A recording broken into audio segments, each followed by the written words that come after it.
Hey, everybody. This episode of Our Kids Play Hockey is brought to you by our title sponsor, NHL Sense Arena. Look, we all want our kids to succeed in hockey, but let's face it, finding training that's both effective and enjoyable can be a real challenge, and not to mention expensive and a total drain on time, especially if you have to drive to the rink, pay a private instructor. There's so many reasons that money gets spent on this game. But that's where NHL Sense Arena steps in. It's a virtual reality training game that brings the rink into your home that takes off-ice training to a new reality. It's designed to improve hockey sense and IQ, something that's lacking majorly in the game today for both players and goalies.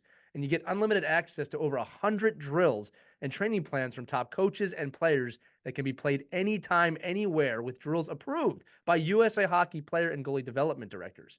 Look, improving mental hockey skills at home has really never been more fun, and any hockey player that uses this is going to have a blast. All right. I've used this before on my own, and it feels like you're so immersed in an arena, you sometimes forget you have a headset on. And again, it's not being on the ice, but it allows you to work on some of these skill sets like scanning, as I said before, hockey IQ, looking around the rink, making the right plays, that getting those repetitions in now as a hockey player are super important for your development. So NHL Sense Arena is giving all the listeners an exclusive offer for $50 off an annual plan when you use our code Hockey Never Stops at checkout. Again, that's Hockey Never Stops. All you got to do is go to hockey.sensearena.com. Again, that's hockey.sensearena.com. Use the code Hockey Never Stops, and you'll save $50 on your annual plan of NHL Sense Arena. Make sure to check that out and enjoy this episode of Our Kids Play Hockey.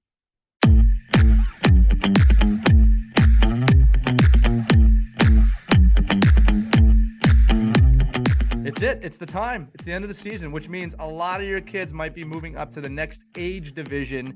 And yeah, we're talking mite, squirt, peewee, bantam, midget. I didn't even have to practice that. I just did that off the top of my head. And we have a whole episode here talking about what it takes mentally, physically, and everything in between for a parent and a kid when you move up to that next age level, how to prepare for it mentally, how to prepare for it physically, and maybe some of the red flags you want to look for when you're doing that. But also, speaking of moving on up, we've been nominated. If you've been listening to any of the episodes or you've been following our pages, we've been nominated as the Hockey Sports Podcasting Awards Podcast of the Year. We got shortlisted by their group of experts. And again, want to thank all of you who are our valued listeners for helping us get to the point where that's even possible. And if you want to help us win that award, head over to ourkidsplayhockey.com right now. There'll be an easy link to follow. You have to sign up quickly. We know, but you have to do that, and you can vote right there for us. Help us potentially become the Hockey Sports Podcasting Awards Podcast of the Year. That would be amazing. But if you don't want to pause right now to do that, we understand. Do it at the end. Otherwise, enjoy this episode of Our Kids Play Hockey. Hello, hockey friends and families around the world, and welcome to another edition of Our Kids Play Hockey. I'm Lee Elias, joined by Mike Benelli and Christy Casciano-Burns, who is back from the Crusades to join us today for an episode. We are actually very happy to have you back, Christy. I missed y'all so much. We missed you too.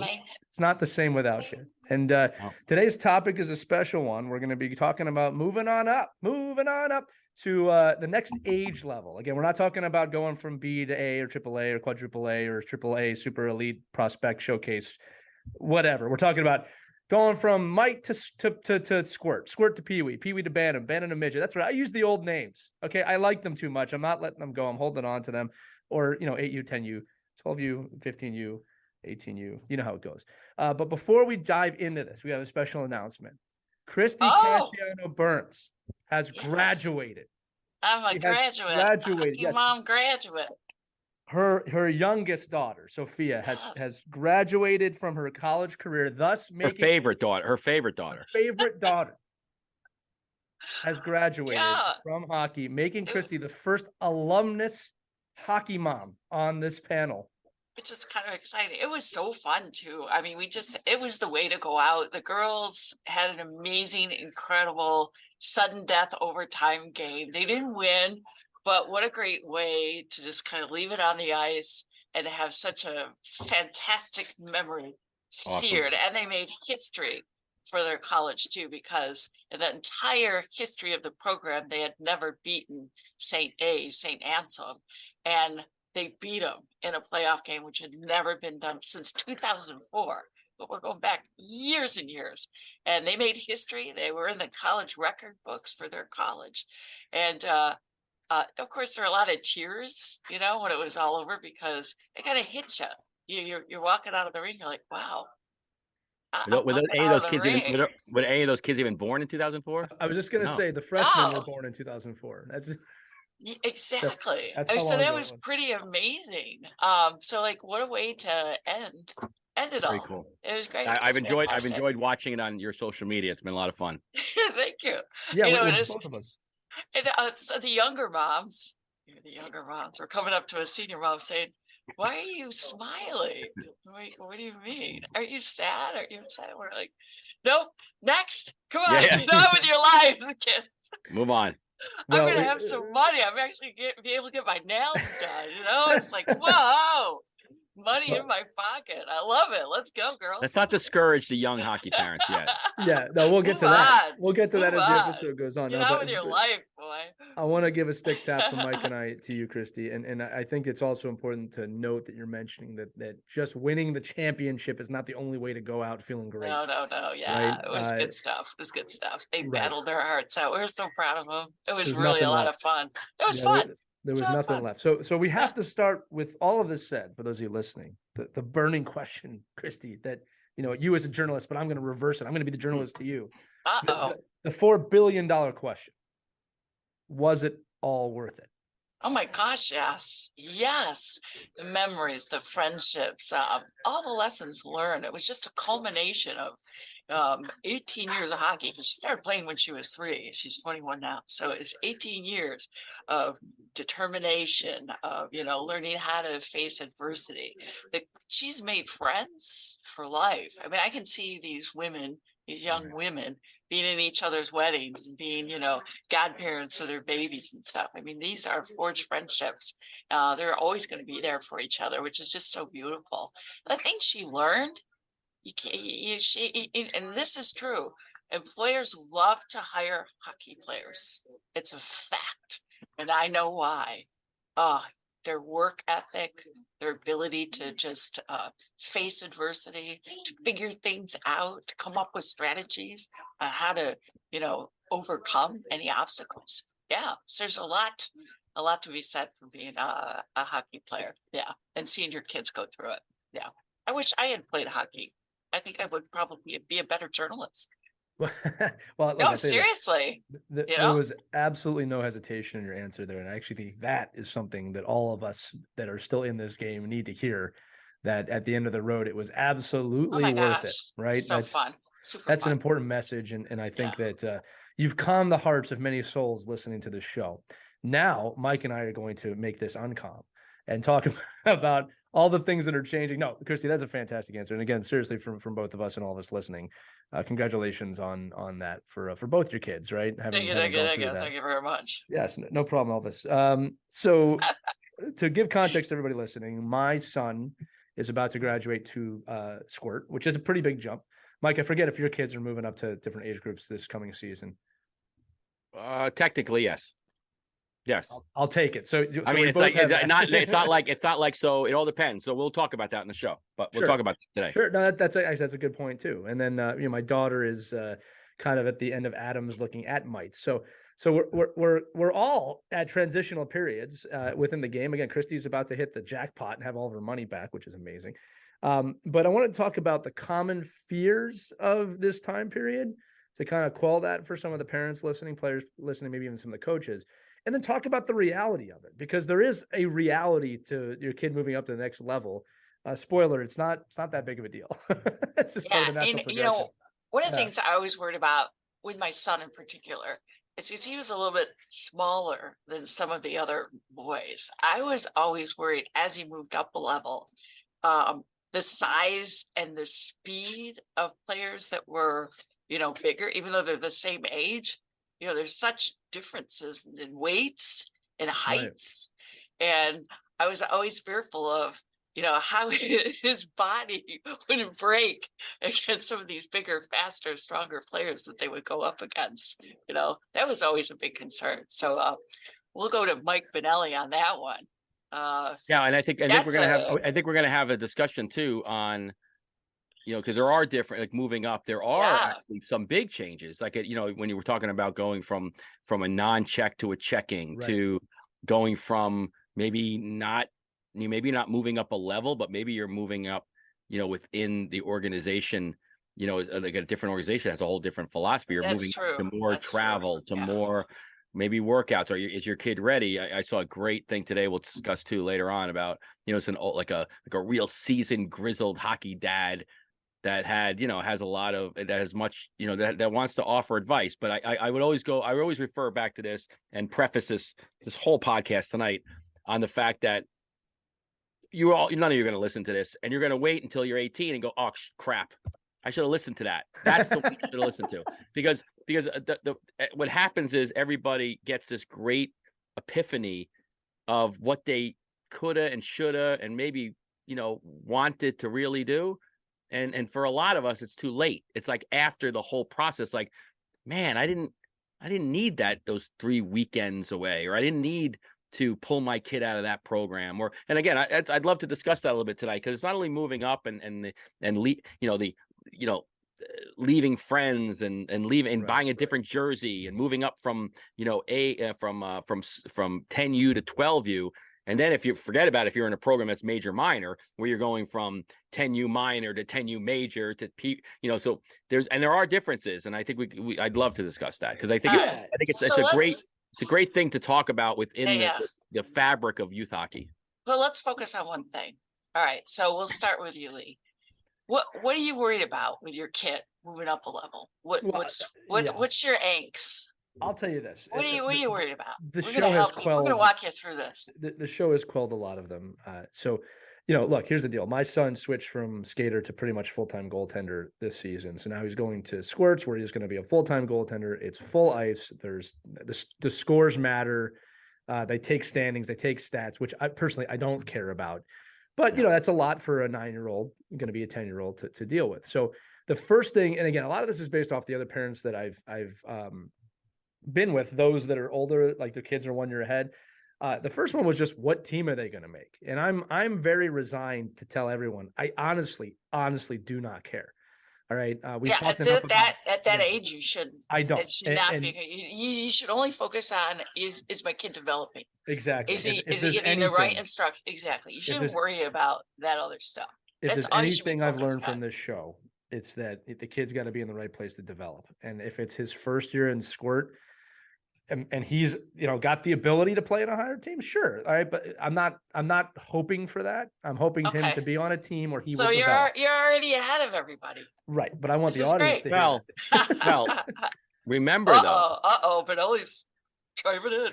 Remember that that's all well and good not to fixate on what team they make, A or B, or the second or first team, but there is a real concern that we all of us have to see this as parents, that is the team that my son or daughter is getting placed on resemble the team that everybody wants to be on?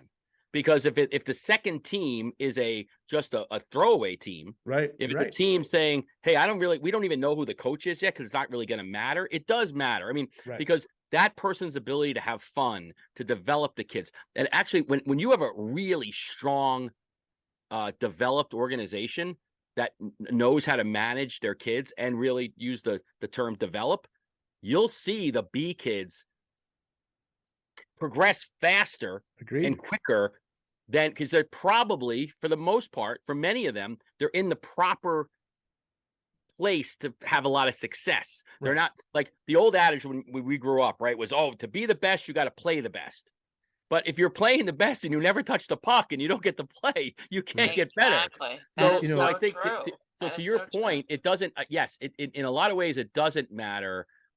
Does my kid make the A team and the B team as far as status? But it does matter to know. But what is the structure of that team? Yeah, Mike, I'll tell you this. Fair enough. I'm with that. I think that when I look in my head, and follow me, there's confidence years and there's development years. Now, every year is a development year. Don't get me wrong, but there's some years where maybe you are the better player on the team to start, and that you develop at your own thing. And I think those years are important just for building one's confidence. I think there's also years where you're not the top player in the team and you have to develop. I think they're both good for growth, not just as a hockey player, but as a person. I will say within our organization, when you move up to Squirt, all the teams have coaches. And they're pretty well coached. Although I have seen organizations where it's like, well, those kids aren't going to go anywhere, so let's find a dad. That would concern me a bit. All right.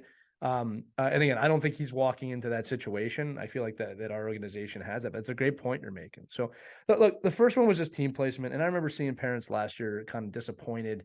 They thought their first year squirt should have been on a higher team. And look, maybe they're right. I mean, I'm thinking of actually one person in particular. Their kid did over 100 points this year, and it was great. But I can also say that maybe he's exactly where he needs to be. Maybe he needed to feel that. I don't know. It depends, right? The other, you were asking Christy, the other fear or thing to unlock, right? And this is angst as a parent, is just now you're dealing with somewhat older kids. Right. And you're dealing with 9 and 10-year-old boys. You know what I mean? So how does that play into it? One of the nice things about Might and Adams is it's still kind of a cubby bear type feeling. You know what I mean? It's safe, it's fun. Now it's like, you know what, I'm not in the locker room that much, and now it's like there is a coach that's really going to be on my son. And then again, saying this with a grain of salt, but the games do matter, right? There is a winner and a loser, and then having to deal with that as a player and as a parent. Now, something I'll tell you both that's really funny, because this goes against everything we've heard about goaltending. My wife said something to me the other day. I can't remember if I said this on a previous episode, but she says, "Wow, Lee, your anxiety's actually gone down since Logan started playing goalie." That's the exact How is opposite. that possible? Well, I don't know a single. I can tell you how. You're an anomaly, but because every goalie parent I know, they're like, "Woo!" It's like, "Where's the blood pressure medicine?" You know what I mean? It's Right. like they go, "Great." Well, Yeah. I think why, Christy, is that, and this is one of the funny things, is that I know so much about offense and defense that I don't know as much about goaltending. So from my brain, it's like, oh, I can learn this with them, and this is fun and exciting. And like, look, I've played and coached long enough that the puck going in the net's not the end of the world to me. Like, you just know how to deal with that. And I'm trying to help him learn how to deal with that, right? So I see it just as more of, oh, this is new and fun and exciting for me, as it is for him. So I think that's what I believe. But he's coming in a situation, kind of a new position, if you will, that he's going to have to work at. And so again, the fears that I see and somewhat experience, I guess, where I have to talk to myself about it, is what I just said. Number one is that, team placement, which again, I think I'm pretty stable with. There's older kids, look, boys and girls are mean to each other, right? So that's just part of it, though. I mean, it's all life experience, right? And then there's the competition of just, the bigger kids shooting at them. And again, this is what I want to quickly dissect is, as a parent, how do I approach that? As the kid, how should he approach that? Right? Because as a parent, it's just me, it's like, I just got to kind of keep my mouth shut. And, when he wants me, because the car ride's not for coaching, I need to be there for him, and his mother too, right? My wife. But from their point of view, is it still the same things, guys? Do I still say the same things to him before the game of just give your best effort? When the score does matter and they lose, what am I supposed to say, right? Or not say, for that matter? Yeah, I mean, you still need to be supportive, and you got to listen to them. I mean, let them take the lead. Right. Don't force your feelings and your opinions on them. When they need to talk to you, they're going to let you know, and you're going to be able to sense that time when you need to intervene. They're like, okay, this is going bad. I need to step in and really have a conversation with my kid. You'll know. Right. You'll know. Well, I believe that. And being a goalie parent, I predict, this is my prediction, right? 1 year from now, you're going to be standing behind the net. You're going to be pacing. You're going to have your clipboard. You're going to count, where did the shot go in? How many did he miss? Was that no. That's old school. That's old school. You put the GoPro on the glass with the suction cups. Yep. And then you go, and then you download Instat and or Huddle, and you extract the video all built out for you already, and you watch your child's clip by clip by clip, and then it never goes anywhere. You watch it on the train. Wow, times have changed. And you have a drink, and then you just you bury it. That's the goalie parents I see. I'm not taking notes because I'm not going to do that. I'm so out of it. I'm so old school. Yeah. And I'm with college hockey parents, and they still stand behind the goalie net. Look, Christy, this is what I'll tell you. And then after the next period, you see them on the other side, and they're right behind the goal. Right behind. I love that. Well, this is what I will patiently wait for, and this may be for eternity. All right, until he comes to me and says, "Dad, can you help me? Dad, can you teach me? Dad, can you do this? Yes. My gut reaction, and this is not easy, just so you know. My gut reaction is just go out there and have fun. Are you still having Yeah, fun? yeah. Perfect. When the answer is no to that, I will step in. And if he ever comes to me, which I hope he does, and says, "Look, I really want to get better at this. What do I Yeah. need to do?" I'll give him Perfect. everything. But no clipboards, no Instat, no GoPros until he Come wants it. on, you got to get the GoPro going. No, You're a I do visual sit in the guy, corner though. sometimes. I do sit in the corner sometimes. I mean, I'd rather be on the bench, to be honest with you. Yeah. But look, with that said, kids have a way of reminding you that you need to be a dad or a mom better than anybody else in the world. You know, Yes. it's just not always fun in games, unfortunately, as you know. Right. No pun intended. Yeah. But those are my fears. And look, in reality, and again, I'll throw this back to you. In reality, I'm taking all of it with a grain of salt. It's another level. It's the next age group. It's not that big of a deal. It's the natural progression. He's going to do this multiple times in his hockey career, in his school career, in his life. To me, it's all just gravy and life experience. I'm not putting any more pressure on him. This is important, actually, before the tryout. I'm going to tell him the same thing I always tell him, which is just go out there and work as hard as you can. And make sure you shake the coach's hands afterwards. Don't budge in front of the line. Don't tell anybody off. Like we had that episode about tryouts a few weeks ago. And just try your best. I'm going to love you no matter what happens, no matter what team you make. I'm not going to love you any different. And I love watching you play. That's what I'm going to tell them. I have seen parents say things like, this one really matters. You really need to show up at this tryout. The kid knows. And if the kid doesn't know, that's okay too. I mean, he'll learn eventually. I would never want my kid fearful of me at a tryout. Wow, that was good. That's how I feel. Yeah. So, look, where do we want to go now? Do we want to talk about, so you get up to another level, you have to make all new friends sometimes. That Sometimes, happens. yeah. And your kids too, a whole new set of friends, which actually is a good thing. I agree. I've actually appreciated those years where, especially my son, connected with kids from other school districts, kids he normally wouldn't have met. They have that common bond of the love for hockey, and immediately, so that's already built in. So it's not like friendships are forced at all. They're pretty natural, and it's fun to see. So I know a lot of parents are nervous. Oh, he doesn't know anybody on this team. It's a good thing. You're right. It can be a really good thing, and it good for a lot of reasons. Sometimes it's good to get away and to make new friends, and that's going to help them as they keep moving up, and even to the upper levels in college. I mean, you don't know anybody, Well, I your tell you, first in just day. life, like when you switch And jobs, live, yeah, right? yeah. So I think that's incredibly important. And Yeah. nice thing about hockey is like you might come and go with kids. You might see them one year and not the next Right. year. Yeah. But it's funny. We learned this in the military too. You're moving every 3 years, and you better Right. learn quick how to make friends and Yeah. live in that environment. So that's why I think yeah, parents shouldn't get too anxious about that right. particular That's a really good point. story. Yeah. So Yeah, Yeah, especially if you're switching organizations. Yeah. Yeah. Right. But I think that's why, like, I know, like for me, when an organization calls me to kind of assess their program and kind of do a SWOT analysis of where they're at, 70, 80, 90% of the time, I'm recommending to be in a year of birth structure. And I don't mind, like, and I do agree that you want to meet new kids and meet new families. But for the most organizations, I mean, maybe we're a little different, maybe on the East Coast, but throughout the US and really, and watching the European models and most of these kids are all from the same community. And when they come in together and they leave together.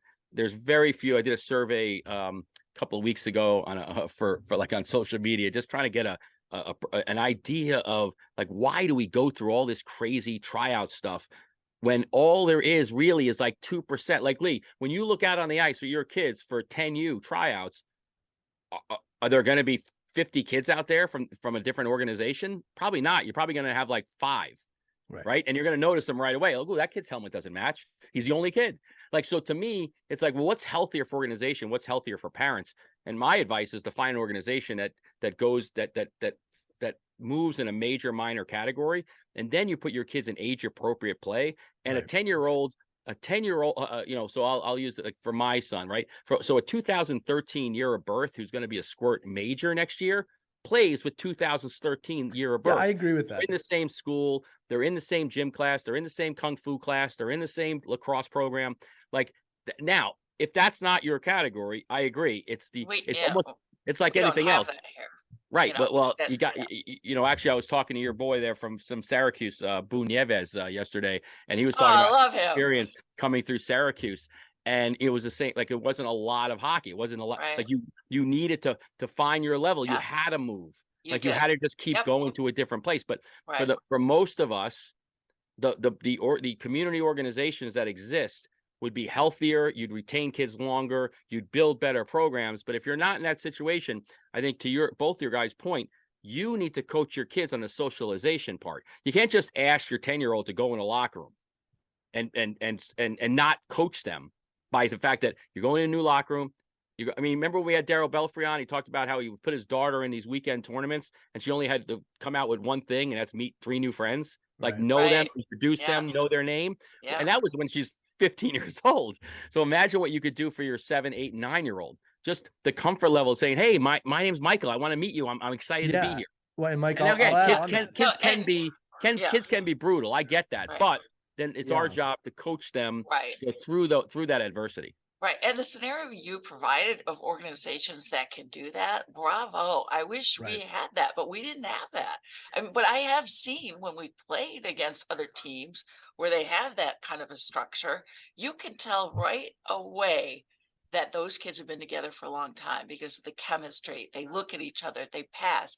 They pretty much know each Right. other's moves. It's amazing. You can see that right away. And if you can do that with an organization, fantastic. But there are a lot of communities like Yeah. mine, we just don't have that opportunity. So, for parents who are in that situation, like what we went through, don't be worried that your kids, they're moving up. They don't know anybody. It's going to be awful. I don't know any parents. Yeah, and And Lee, you- it doesn't matter. Like the last time I have never seen a 10U reunion game, right? At the Marriott. It hasn't happened. I haven't seen Not it yet. Now I yet, might Mike. start that. I was That's my kidding. money. Well, don't say that. Oh, Yeah. somebody's Might be going to money write it making. and say, we just had a 10-year We just had a reunion. 10-year reunion. Our Yeah. 10U team Our won 10-year won team. the Please silver write us stick. if this has happened. No, Yeah, Mike, look, listen, I- if you've had a 10U team reunion, please let me know that because Look, I'm gonna stick by what I always say is that kind of pre-puberty, a lot of this stuff is more just about fun and having a good time. I think it's about that all the time,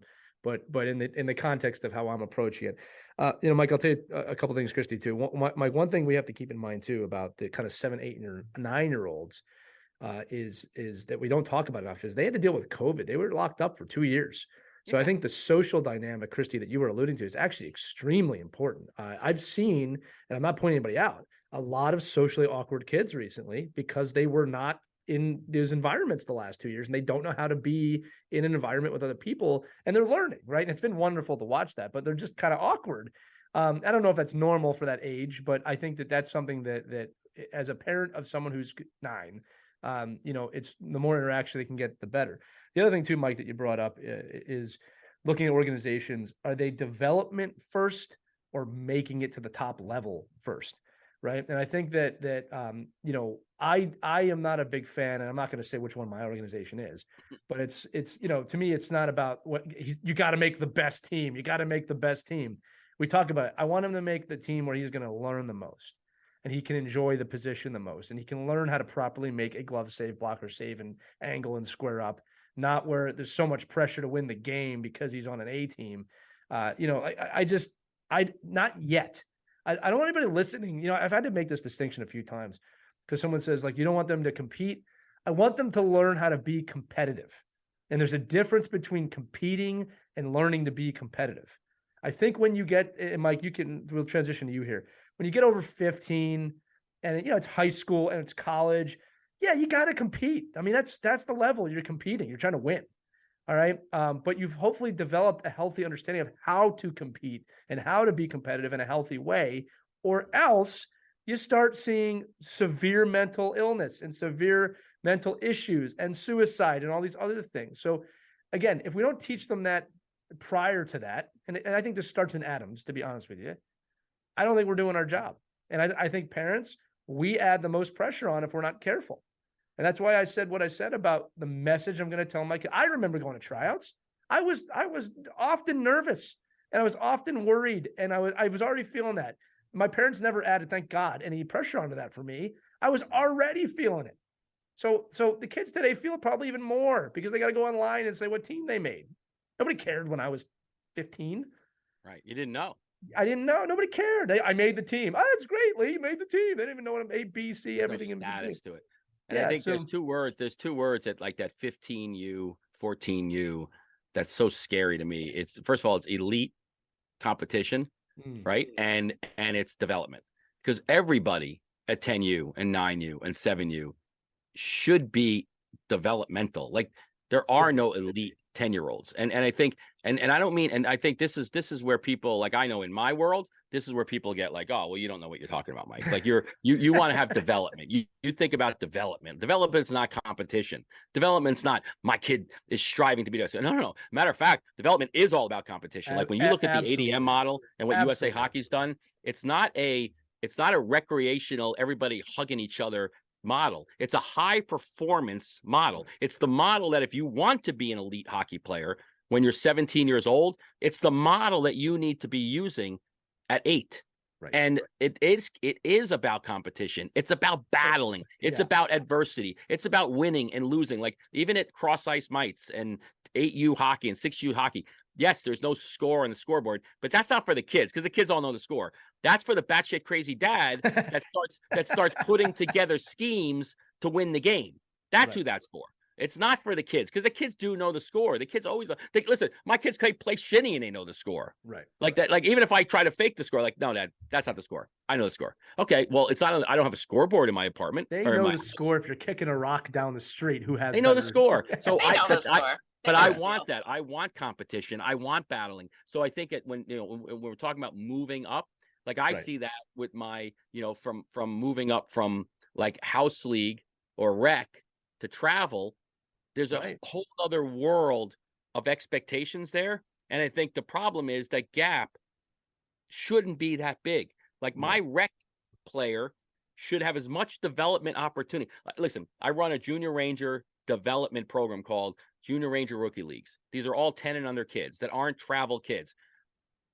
I run the exact same practice as I do when I'm a guest coach with the Brick Series kids that are literally kids that are expecting to be drafted into the NHL in 9 years from now. It's the exact same practice.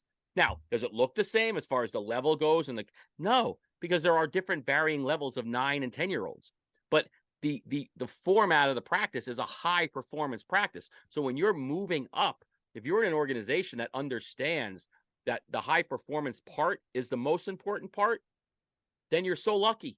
You're ahead of the game. If you're in an organization that says, "Oh, we got to play up so we attract better kids. It doesn't matter if we lose, and it doesn't matter if we ever touch the puck. We just have to have the status that we're in this other division." You mark my words, and if you listen to this, send me the statistics. You are losing all your kids anyway. You're losing them because you can't compete. So when you try to run when you're a parent, you go to a program that plays up, and you're like, oh boy, okay, we're in this league and we shouldn't be in the league, but it looks good, and I guess we got to be in the league. And then you get your doors blown off for the year. You're losing all those kids. 100%. Now, whether you're and maybe you're not losing them physically, but you're not developing them. You're not helping them. And I think that's what all of us are so scared about. Like me, when I look, other than the anxiety of me not being a good parent with my son moving up because I'm a crazy person, that my anxiety is more, can my kids be in a great situation to have the philosophy that I feel comfortable with, and then be comfortable with it. Right. And not fake it. Not like, oh, okay, guys, this is gonna be a year that we're gonna grin and bear it. We're gonna put on our 78,000 miles on the car. You ever see that Facebook joke where the guy goes to turn his car in? They're like, oh, this car has 195,000 miles on it, and it's only 2 years old. Because I'm a hockey parent. Yeah. I'm a hockey dad. So he says my kids play hockey. My kids play hockey. So, but again, and probably the reason I wanted to get on this podcast to begin with is I want to debunk that. Like that doesn't need to be the case. We choose it. So moving up, I guess it goes right back to pick your program, but the anxiety of moving up is it's like anything else. Communicate to your kids, prepare your kids, and then support your kids. Like, you don't have to be the best player. Like, hey, listen, you having fun?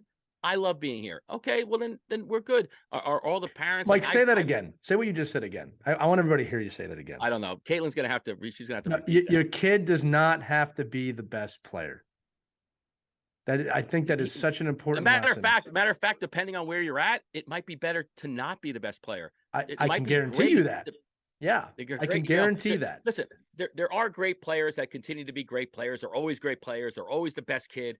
No, like everybody always says, well, at some point you're not going to be the best player. Well, I'm sure they said to Wayne Gretzky too, right? Yeah. And they're saying to Connor Bedard, hey, you know what? At some point you're not going to be the best player. Well, I am. I'm the best player. Well, here's the other thing too, though, about those guys, Mike. And I think it's important. The best players, if they're truly the best players, they're going to lift up the players around them and not just be the solo best player. Well, so think about that. Okay, let's can I just hit on that 1 second, Chris? Yeah. When you hear a parent say, "Oh, Mike, I get this a lot." I should actually write down all the times I get it. If I put my kid in this program, he's just too good for this team. He's like, isn't it going to hold him back? I'm like, it only holds him back if you tell him how great he is and that he's too good for the team. It doesn't hold him back if you say, my God, what an opportunity we have here. We get to be in a lower cost organization. We don't have to travel as much because you're not, I don't have to put you as now the 12th player on the elite team. You get to learn leadership skills, power play, penalty kill. You're going to be the kid in the locker room that everybody looks up to. You're going to be the kid that says, oh my God, thank God you're here. We thought you weren't coming today. Like, confidence to here. me, like that's What a confidence builder. There's so much. And I'll tell you, I don't know who's done the study, and I've read this 100 times, but if somebody sends it to us, like young males, boys, just need this sooner and more often than girls. I don't know why that is, but it's just that girls get it later, I think. But for young boys, that feeling that they're the man, that they're the leader, that they have some swagger, that goes such a long way in building who they're going to be later on. And instead of the beating down, oh, you're not good enough, or just be happy where you're at. Make sure your kids are healthy and energized. But more importantly, if you put yourself in a situation, because here's the thing, I would much rather see a parent waver on the side of being on a team that's not as good and your kid's the best, other than a team that now he's not, or he's too good and this kid's, the kid's the better player, than on a team that he's not that good and you're spending 50% more time getting there and traveling and not knowing the community. And frankly, a team that maybe you're going to be on for 1 year. Like, I'd rather see a player stick with it, learn in the environment they're in, uplift the environment they're in. Listen, I'm having the same conversation with lacrosse right now. Second graders that are better than third graders, and we got to move up. Yeah, but then what happens to the second graders? Like, don't you want to be with your teammates? Don't you want to be your classmates? Don't you want to be with the kids that eventually, because it's going to catch up. It's going to catch up. Like, at what point do you say, oh, now I need to leave? Well, you're going to leave anyway. So leave now. Like, just, or stay and develop your kid and be the best player in an organization. Now, when you get to 15, 16, when it matters, yeah, you got to compete. You do have to listen. You got to be in a place where you're going to battle and get a little grit and learn that the consequences of you doing things and not doing things definitely shows and up. you learn that along the way. I do want to say, Mike, if those of you watching, Christy's in the newsroom right now. We only have a couple minutes left because she's got to get through her. I forgot about that. I do want to jump in. Yeah, please. A little point about, and this is fantastic that you mentioned development, and I just want to just kind of hone in on there a little bit. And I've seen this so much over the years. Parents don't have patience. They have to understand development is a process. It's not instantaneous. So when your kid is starting out with that team, you've moved up, it's a higher level of play, and you think, wow, they're just not cutting it, and it's the beginning of the season. Be patient, because lo and behold, your kid's got a good work ethic like my kids did. They are going to work their butts off to get developed and get those skill levels. And then in a month, I guarantee you, give them a month, you're going to see an improvement. Give them 2 months, and you're like, wait, and look back at a videotape that you might have taken when they first started, and you're going to see marked differences if you're just patient and instill in them that you got to work harder. hey, guess what? You're not as good as that kid. You just got to put the work in it. And before you know it, they adapt, they adjust. Yes, Mike's got his hand. Yes, Professor Benelli. And if they don't, Okay. Yeah, they it's don't. okay too. Like, Yeah. but just be patient. You can't, But you you know, can't buy just give- development. Like, I can't believe, like, and that's the hockey problem, right? It's the ROI. It's yeah, like, yeah. I've invested, I've Right. done this, I've done that. Yeah, Yeah. but it doesn't matter. It's nothing. You can't do anything about it. You just have to give the path. Yeah. In your case, pay for it as long as you have to, and then they make the best out of it. But to Right. your point is exactly Yeah, the, just and be that's where we're patient. all, listen, that's where we're all losing patience. I just had a conversation the other day, right, about text messaging. Like, a text message is an email is not a text message. Like, so don't email me and Right. expect me to email you back. So it's the same thing as patience. Like, just this is a process. Like, one weekend does not make your program. Right. But It's a and I'll tell you right now, Development's a Lee process. mentioned it, and Lee mentioned it earlier. 1 year doesn't make your Yeah. life. And it could be good and bad. It could be the worst year of your life. But let's all learn and use it. It's true in life and beyond hockey. And look, I'll say this too. And Christy, you said about development being patient. Sometimes they're going to go backwards before they go forwards. And again, we're very accepting of this when our babies are learning to walk. We need to subscribe to that lifelong. I mean, life works that way, right? Or if you The more work out, if experience. you're in a weight room and Yeah. you're trying to get, if you're a bodybuilder, there is a plateau. There's time where Absolutely. patience has to come, and then you wait and it comes back, and then you wait and it comes back. Well, and That's Mike, I'll say fine. this. I like to say this a lot. The permission to be patient. You know, parents, I'm speaking to you. You've got to give yourself permission to be patient. You don't have to rush the whole process. There you go. You know, Now you're talking to me. Isn't that hard though? Yeah, it's very hard. Christy, Amen, isn't that brother. But like most things, you got to practice it. It doesn't just snap. If you practice patience, you'll become more patient. Look, final note for me, because Christy, I know we got to get you out of here. This is my final piece of advice, and this is in the work that I do. I might be a young hockey parent, but I have been coaching hockey for 20 years. And I will tell you all this, that parents, do not spend the year playing the what if game. When you're on a team, you're on the team. Doesn't matter what level it is, age, letters behind it. Do not spend the whole season. Well, if you were on this team, if you were on that team, don't let your kids say, well, if I had made this team, do not play that game. You're on the team you're on. You got to make the best of it, even if it's a bad situation. That, you want to talk about ROI, long-term ROI, that kid will be way more prepared for life. When life throws the bad situation and you don't get the job or the title or this grade that you want, you'll know how to deal with it. The ROI on hockey has nothing to do with making it in hockey. You are paying to develop the life skills of your child. And I guarantee you that if you kind of go at it with that mindset, they will succeed, right? If you go at it with the wrong mindset, they're destined to be in a lot of pain. Yes. All right. And I'm going to circle back to the very beginning of our conversation because, you know, I'm at the end of my hockey mom career. Okay. It just ended. And I was in that pot of gold, right? I found the pot of gold. But while I was going through it, all those years and years and years, I lived in the rainbow. I love Okay. that. That's good. Right? That's You'll good. get that pot of gold, but don't forget to live in the I need like that one. That is good. We're going to make a Professor, but t-shirt with Christy, a cartoon. live in the Christy. rainbow. I like it. I like Yeah. it. We're Live in the always rainbow. after her Just lucky don't forget charms. that.